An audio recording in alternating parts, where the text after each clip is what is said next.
Welcome into one final edition of From the East Side, TexAgs student podcast for students, by students, and even for former students. We love our former student listeners.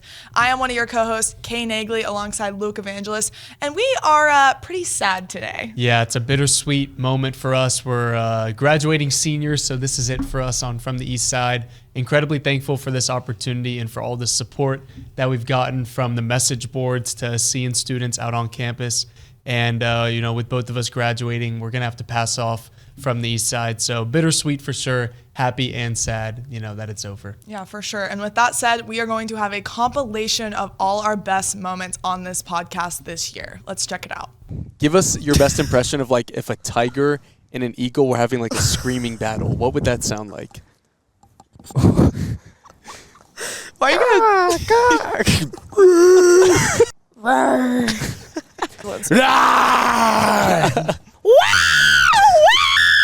What's your favorite A&M basketball meme? Meme? Yeah. Ooh, the Hayden Hefner Playboy Mansion party. Wait. Well, what is y'all's celebration if they win? I want to interview Celebration? Okay, you go first. What's our what? What are you asking? If A&M does win, what's the first thing you're doing? You're shotgunning Dos Equis. I know you, Kay. Am I Dos right? Yeah, she would. Yeah, I'll be dunking my ring before that, so I hopefully will not be having any beer that next day. Have you gone through all the steps in order to... Yeah, prepare me for the ring dunk. How do I prepare for this? The ring dunk.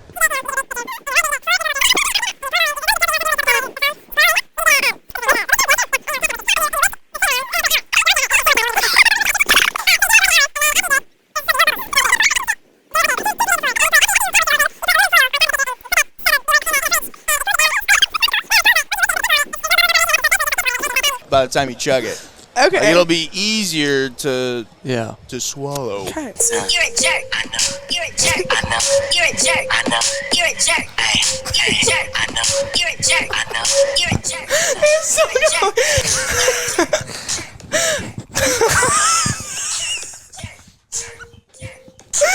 Go off, Luke. Okay. Hey, y'all. Welcome into From the East Side, TexAgs student podcast for students, by students. If you're wondering why our setup looks a little bit different this week, well, I'll tell you why. We spent our entire budget getting Cade Naegeli a new gym membership, so we got kicked out of the studio and had to come film out here at Ticket Pool. It's okay, though, because I like to work out, and you look like a scrawny Max Wright with a bad mustache and a bad hair. Throw the ball, right? Mm-hmm. Throw the ball. Yep. Spike it and just do a little bit something like that.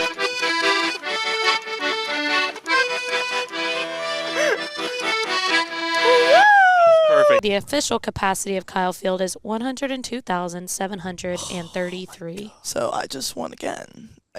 So Kay is our winner. Is going and in Luke the pool. Evangelist This was not will fair. be taking the polar plunge into the pool off of the rocks that you can see behind us.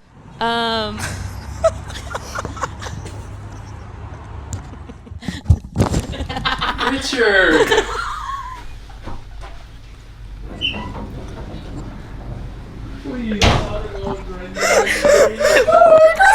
So great.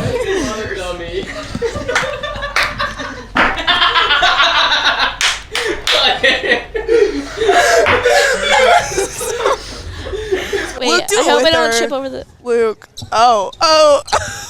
Hey, I'm Luke Evangelist, and Cade Naegeli beat me.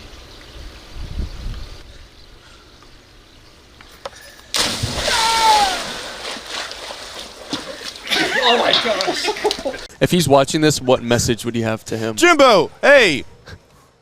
Love you. Can I please get another spin? If I get rotten egg, I'm actually going to throw up. No, you're doing it. Don't wimp out. Oh, gosh. Have the thing ready so you don't spew it across. I think this is rotten egg, You unfortunately. can't tell from the smell. I don't even want to look at There's no way that you just tasted it that fast. I did. Say you were sacking an Alabama quarterback, what would your celebration look like? So what would my celebration look like? Yeah, and we're visual learners, so if you guys just get up and do Get it. up and do it. So I just sacked the quarterback. Yeah. He's on the ground. Yep, I'm looking. You're getting up. Step over him. Run around. Take off my shirt. Oh, in the middle of the game? Throw the Whoa. helmet. I'm gonna try to get ejected Okay. and go out with a bang. But I'm assuming it's towards the end of the game because I'll probably come in later. Yeah, in the game, you're so. not a starter. That's No, for sure. probably not. Howdy, and welcome back to another episode of From the East Side, the Halloween edition of From the East Side. I am one of your co-hosts, Luke Evangelist. And I'm your other co-host, Cade Naegeli, the Aggie sports girl. I'm Luke Evangelist. She's Cade Naegeli, and this is Jackass.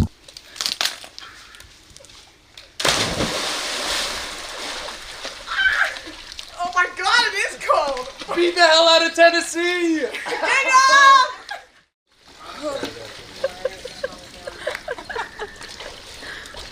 B. What have you done today, or what are you going to do today? Oh man, that's a good one. I mean, besides, waking up and breathing pack raid propaganda, I'll also head into work, come into TexAgs radio, and usually say some bad joke on air that David doesn't really get. And then after that, probably also go to lunch with, the squad. And then usually head to class because, grades are a priority. And then I'll just sit outside of Reed Arena for the rest of the day, just praying and hoping that basketball season will be here sooner. That's awesome. You don't go to the gym, though? No gym for Luke? No. I don't really know. Work rocks.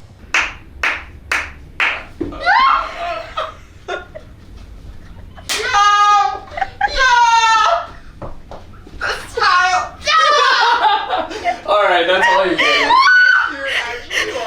And what are your thoughts on Northgate and just the nightlife in College Station? Yeah, I've been to Northgate a couple of times. Someone actually recognised me from the other thing I did last time. So I'll cheers to you guys for that. But yeah, I don't know. I've been into Northgate. What is it? Liver and onions or cappuccino? Oh gosh. I'm fine with that one. Oh. Not the instant reaction. Oh. What is it supposed to be? Liver and onions. Oh yeah, that's not good. It doesn't the flavor doesn't hit you at first. That's what's scary about it. I would love for you to sing. Why is it Ski. always putting me on the spot? Kay knows the lyrics better than me. No, That's I how I don't. learn them. Can you both sing it? Ski. Can y'all do it? Do you If do you it see yet? me and you're trying to say what's up, Ski. I can't. The rest of them are So explicit. I was gonna say you could. He wanna, but I'm stuck. Oh, yeah. You put a silverback gorilla and a brown Kodiak bear in a cage ring. Okay. Fight to the death, K. Who do you have winning? I'll tell you who's gonna win. That is America, because those two animals are gonna go at it. I like that answer. Somebody's I gonna like put that on answer, damn it. pay-per-view. We hope y'all enjoyed that collection of some of our best moments from this past year. But now we're sitting down with Cade Squared. These are two pitchers who would never, ever do anything shady in the corner of a dugout in the middle of the game, that's for sure. We're talking number one Aggie baseball as the regular season starts to wrap up. So, guys, take us back to last week because we weren't able to meet that road-ranked series win against Alabama and then the midweek game against Houston that almost became a disaster. Give us your thoughts on that. Yeah. I mean, obviously any time you can win a SEC series is huge, but I thought that one in particular was really big just because they were coming off on a high, beating then number one Arkansas. And so, they had all the confidence in the world, and A&M kind of, they jumped on them from the start, and, especially being able to adapt to having to play a doubleheader on the road was huge as well.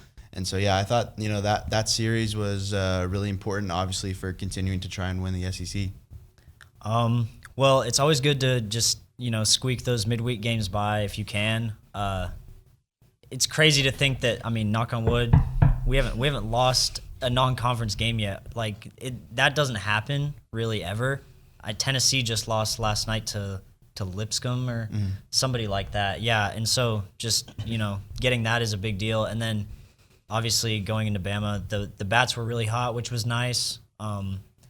And the pitching was all right, but it was good enough to get the job done, and that's what you need. So, yeah. Moving on to that Georgia series this past weekend, how fun was it to watch potentially two guys that are going to be taken in the high in the first round in Braden Montgomery and Charlie Condon just face off at Olsen Field all weekend?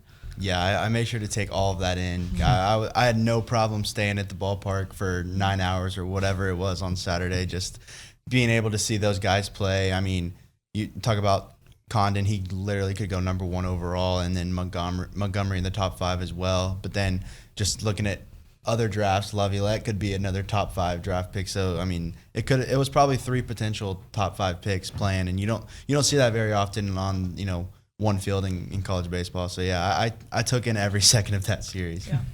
I mean, Condon he was ridiculous. I mean, I think were all of his hits.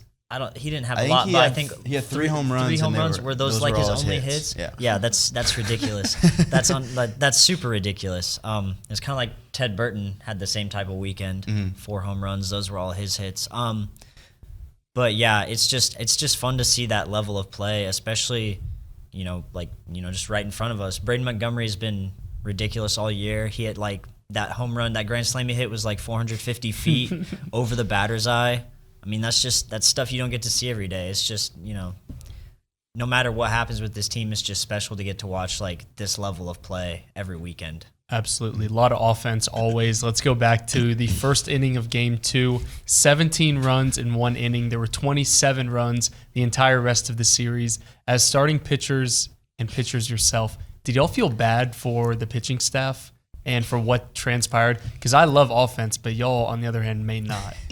No, I love watching offense. I don't like watching it when maybe if I was the pitcher, but I did feel bad. Kind of in different ways. For Tanner, it was like I had been those moments before where you just can't stop the bleeding. Like it's just he was down 7-0 and having to face Charlie Condon, and then he hits a 2-run home run. It's like, come on now, there's no Band-Aid to stop the bleeding, and it was tough for him. But then Georgia's pitcher, that was his second inning of the season, coming off of an injury. So like I just felt bad for him that in his second appearance he's having to face the A&M lineup. Yeah, I mean that's happened to me before. I mean I can't say it hasn't. It's pretty brutal, especially because those guys both finished the inning. Like that's what's crazy about it is that both of those guys are giving up that many runs and they're still finishing the inning. That takes an insane amount of mental toughness just to keep throwing pitches, knowing that probably everything that you're going to throw in the zone is going to get hit somewhere and it's going to fall. If that's just how the game's going at that point. So impressed by both the starting pitchers just getting through that inning, honestly. Yeah, to follow up on that, how impressive was it for A&M to go down 9 immediately and then run rule Georgia to get that victory and ultimately take the series? I mean, I definitely thought after the top of the first, the game was going to end in a run rule, but not the other way. Like, I have no idea how they did it, honestly. Like, still after the fact, I was like, I can't believe that just happened. It's super impressive. I mean, you're not going to see that happen very often. Oh. No. I mean, sometimes something like that will just wake you up. It'll just, that's a nice little uppercut. You're probably hitting the canvas, taking the 8-second count, and then you just got to come back swinging, and that's exactly what they did. And I mean, that's a ridiculous amount of runs. 19 runs, in 7 innings too. Didn't even have to run rule in like 8. So that's just crazy. Yeah. Going back to that last game against Georgia, it's interesting because the weekend prior, you had starting pitching issues. It kind of looked like with Justin Lampkin, and then you go out and you received a solid start from him. So just as pitchers and former pitchers, are those inconsistencies just mental, and how do you approach something like that? Yeah, I mean, I would say it's mostly mental. Mm-hmm. Like, I mean, Justin Lampkin is a really good pitcher, and he's at A&M for a reason. It's his stuff is good enough. It's just all in his head. He's got to, just realize that, hey, if I throw strikes, I may get hit around, but like at least I throw strikes. And that's what he kind of struggled with. The weekend prior was just finding the strike zone. And so, yeah, that's all mental for sure. Mm-hmm. Yeah, it's definitely mostly mental. Sometimes it happens where you just don't have your best stuff. it just does, regardless of if your mechanics are working and you think everything's working. Other than that, sometimes you just don't have it.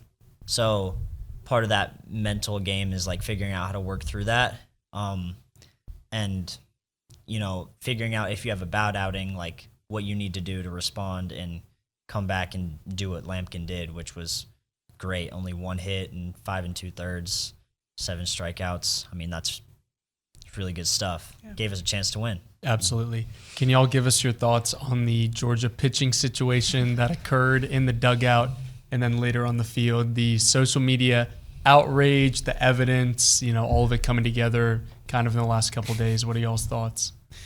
I'm not too upset about it, I guess. It is kind of like, all right, now, like, come on, now you got to cheat to win, whatever.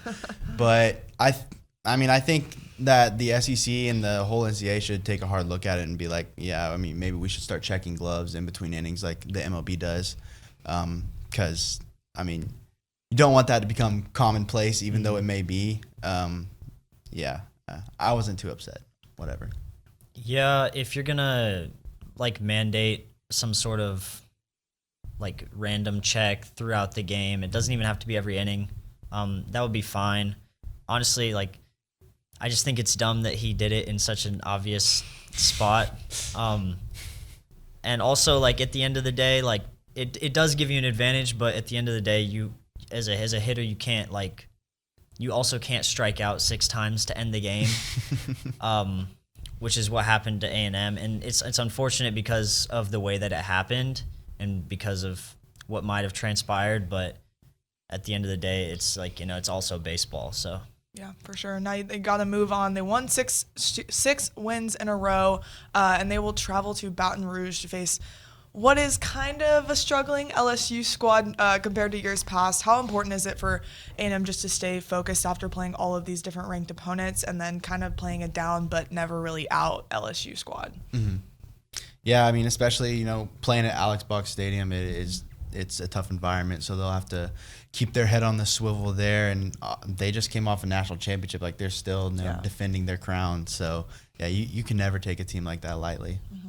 That's still a very dangerous lineup. I think pitching has really been their kind of issue this year. But you still have Tommy White in that lineup. That's a good lineup. You have to be wary if you're A&M, but you also just the bats have been good. Just keep swinging. Mm-hmm. Yeah. Absolutely. You've got 3 SEC series left. A&M still just 1 game back of Arkansas, so call your shot. Right now, who is winning the SEC West and also the SEC? A&M, of course. You look at the. Honestly, no bias though.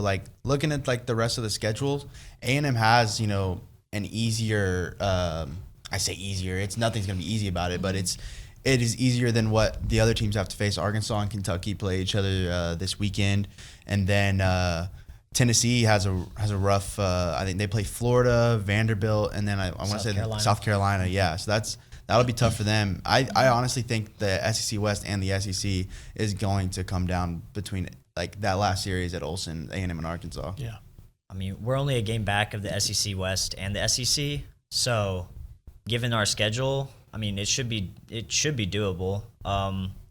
We have an unranked LSU team. They're tough still, but unranked. And then I think Ole Miss is unranked. Ole Miss is unranked, yeah. Yeah.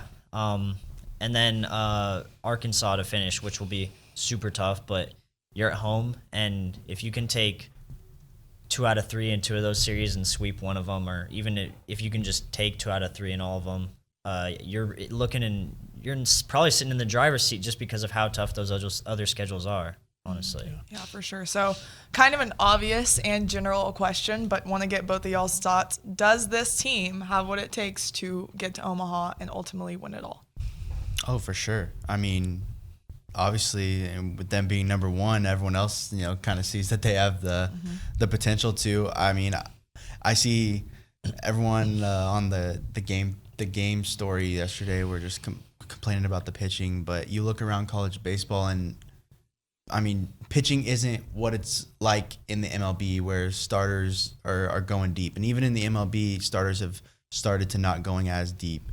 And so I I don't think the pitching is anything to be worried about, and you see this lineup is elite. So yeah, I think they definitely have a chance to win it all and definitely go to Omaha. Yeah. I mean, they've been playing like the best team in the country, so you just kind of have to keep playing that way. One thing that I like, obviously, the stuff you can see, the pitching and the hitting has been remarkable, but in those close game situations, it always feels like there's a chance. Even in we were down 9-0 and there was still a chance. So it just feels like with this lineup we can always get the runs back, and we have a good enough bullpen this year to where it's like if we need to shut it down for like 1 or 2 innings, I feel really confident going to multiple guys out of the bullpen rather than just Aschenbeck. There's multiple guys in the bullpen I feel comfortable going to get outs, and that's really huge because bullpen is going to be so big in the postseason, so big. That's your biggest asset in the postseason. Mm-hmm. I definitely feel way more comfortable about the pitching than the team that made Omaha a couple years ago. Yeah. I mean, no, yeah, definitely. Jacob Palish was really your only option out of the pen. Moo Menifee was there as well. But now, like you mentioned, a lot of options out of the bullpen, and I think you have more established starting pitchers than you did then as well. So, yeah, I don't think pitching is anything to worry about. Okay, and then with this being the last episode, Omaha will be summer. I want to know, call your shot. Do they win it all? And if not, how do they finish? Call your shot. Oh man. That's you can look back and be like, I called it. I didn't believe, and they did it. So off. Oh gosh. Yeah. You know what? Screw it. I think they're gonna win it. Okay. They're coming home with the hardware. There's no reason for me to not say that they would win it right now, honestly. So, yeah, they just got to keep playing the same way. I agree with that. I'm gonna say if we're allowed to have predictions, Sure. I'm gonna go a step further and tell you that they beat Tennessee in the final, and it's 2 out of 3. Okay. A&M takes the rubber match. What's the final score? Yeah. What are we of going? the final game Yeah, to yeah. win Omaha? I'm gonna go 8-6. That's a good final That'll be score. nerve-wracking. That's a good Close final one. That'll be score. nerve-wracking. I think they won't win the SEC crown. I think Oh, yeah. Arkansas takes it. No. Okay. SEC tournament, I feel like they have an early out, which may be more beneficial.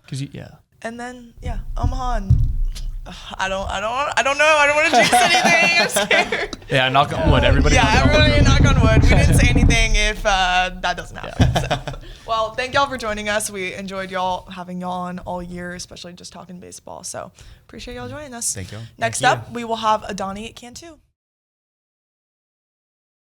Aggie softball just continues to dominate and continues to roll, and they have a huge clash with number 9 Florida in Gainesville this weekend. And with that, we are sitting down with TexAgs student beat reporter Idani Cantu. So we got to talk about the softball team. I mean, looking at where we even thought the team's potential was, I mean, when we filmed with episodes and episodes ago with you, have they exceeded what you thought they were capable of? Obviously, they're sitting second in the SEC right now as well.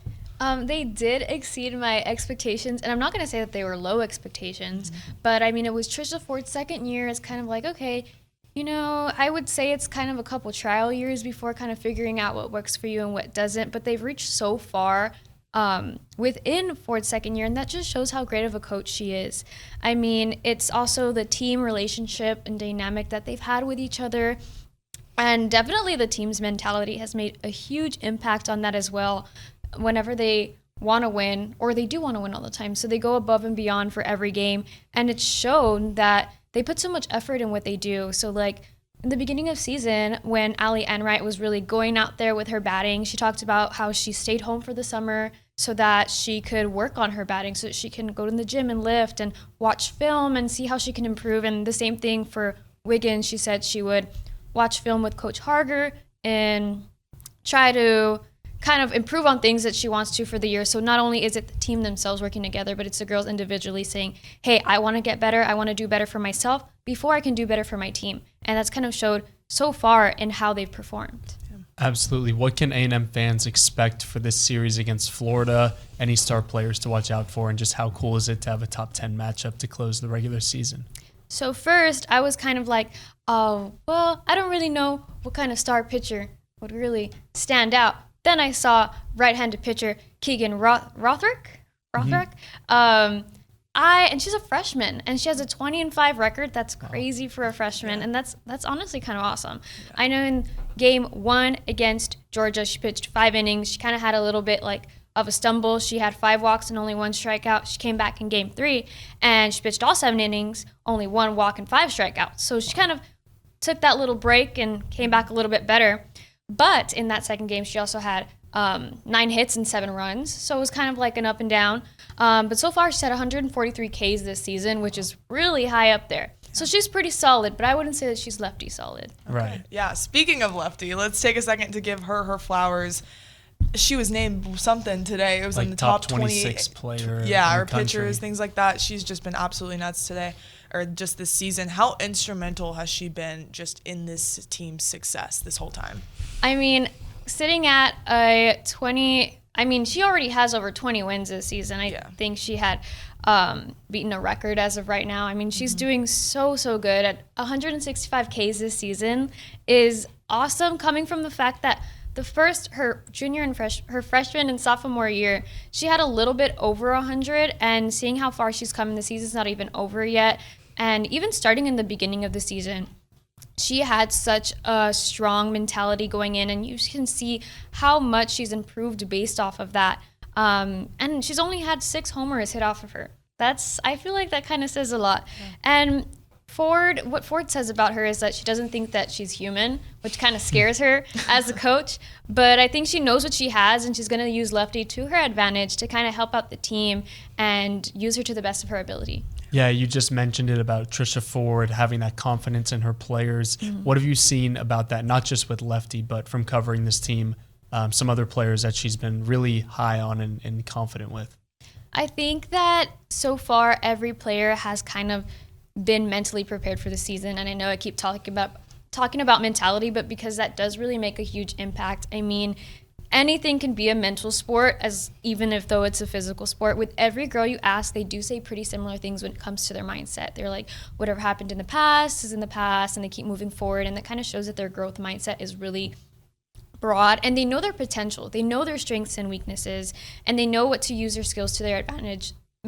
So what helped, an example of that would be Coco Woolley. Even though she's injured, she's like, no, I know I can do this. I know I can do that. And then, of course, when it gets a little bit worse, like with her hamstring injury, Ford was like, we're going to take her out. She's not benched, but we want to keep her safe. Mm-hmm. So I feel like that is also something that Ford has done such a good job with, having her team build such a strong foundation on their mentality, because I feel like that's their number one thing before you can actually go out and play.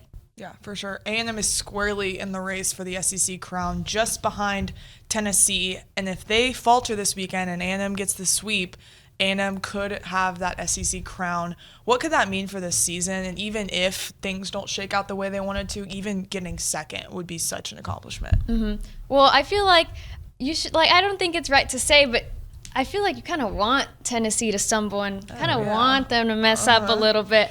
But I feel like A&M has been slowly chipping away. I feel like they're the team, kind of the underdog, that you don't really notice. I mean, starting 24, 25, and then, they're like 17 now. They're 14. They're 12. And then to jump up to 8, I feel like they're the team that people are like, wait, why are they so high right now? How have they been doing this? I feel like they're just slowly getting those wins. And I also feel like they put so much hard work into what they're doing right now. It's really showing with their performance, but they have to continue to play that Aggie softball that Trisha Ford keeps talking about. It's like, hey, we're second place. If Tennessee messes up, we're still going to be up here. And I feel like they just have to make sure that no matter what Tennessee does, it shouldn't really be in their mindset. It should just be play Aggie softball. Whoever we're playing, we're going to play them like we played any other team. Mm-hmm. And I honestly think that can help out in the long run. Yeah, for sure. Yeah, you mentioned finishing this weekend strong wouldn't just impact the SEC race, but also could have implications for them in potentially being a top 8 national seed and getting to host some postseason softball at Davis Diamond. How fun and how important would it be for Aggie softball to have the 12th man behind them during a postseason run?